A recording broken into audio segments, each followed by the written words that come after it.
মহানগরীর জিএসটি বিভাগের বৃহৎ অভিযান প্লাস্টিক বেগ ভর্তি 16,000টা বস্তা জব্দ করে জিএসটি বিভাগে 22 জানুয়ারিত ভূতনাথ আর পামখিত মাজনিখার পৰা অভিযান চলাই বেগসমূহ জব্দ কৰেছিল জিএসটিৰ বৃহৎ দলে প্লাষ্টিকৰ সামগ্ৰী মজুত ৰখা গোদাম সিল জিএসটি বিভাগৰ প্ৰায় 3 কোটি টকা মূল্যৰ সামগ্ৰী জব্দ কৰিছে বিভাগটোৱে প্লাষ্টিক ভৰ্তি বেগ কৰ ভৱনলৈ আনিছে জিএসটি বিভাগে মেসাৰ্স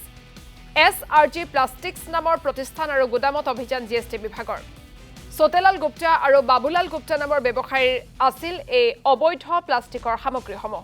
চালানবিহীনভাৱে নিষিদ্ধ প্লাষ্টিক বেগ সৰবৰাহ কৰা 3খন ট্ৰাক জব্দৰ পিছতে ব্যৱসায়ী দুজনৰ গোদামত চলিছিল জিএসটি বিভাগৰ অভিযান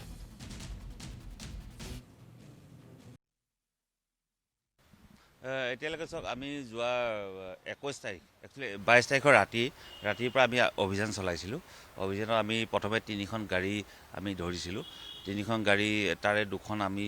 য'ত আনলোড কৰি আছিলে আমাৰ ভূতনাথ যিটো জেগা আছে গুৱাহাটী তাত গোদামত আপোনাৰ এই প্লাষ্টিক বেগসমূহ আনলোড কৰি থকা অৱস্থা আমি ধৰিছিলোঁ মানে কি আমাৰ এজ পাৰ জিএসটি ল যিবিলাক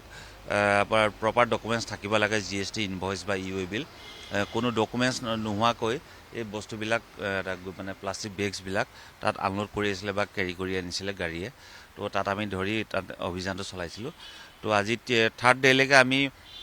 যেতিয়া কমপ্লিট আমাৰ যিটো এজ পাৰ জিএসটি ল যিটো প্ৰপাৰ প্ৰচিডিউৰ আমি ফ'ল' কৰি মানে 3 দিন আমি ৱেইট কৰিলোঁ বস্তুৰ যিখিনি আপোনাৰ গুডছখিনিৰ যি অনাৰ আছিলে সতেলাল গুপ্তা বুলি আমি গম পাইছিলোঁ কিন্তু তেওঁ আজিলৈকে তেওঁ দেখা নিদিলে বা তেওঁ কোনো মানে ৰিপ্ৰেজেণ্টেটিভ বা অথৰাইজ যিটো আমাৰ চাৰ্টাৰ্ড একাউণ্টেণ্ট হওক বা কি কয় আপোনাৰ তেওঁ জিএসটি যোনে কাম থাকে কোনো মানুহ নাহিলে তো সেইকাৰণে আমি গুডছখিনি তেওঁ যিটো গুদানত আছিলে গুদানৰ পৰা আমি চিজ কৰি আনি আজি আমাৰ যিটো কৰখনৰ যিটো আমাৰ নিজৰ কাষ্টডিত আমি আনিছোঁ এতিয়ালৈকে চাওক আমি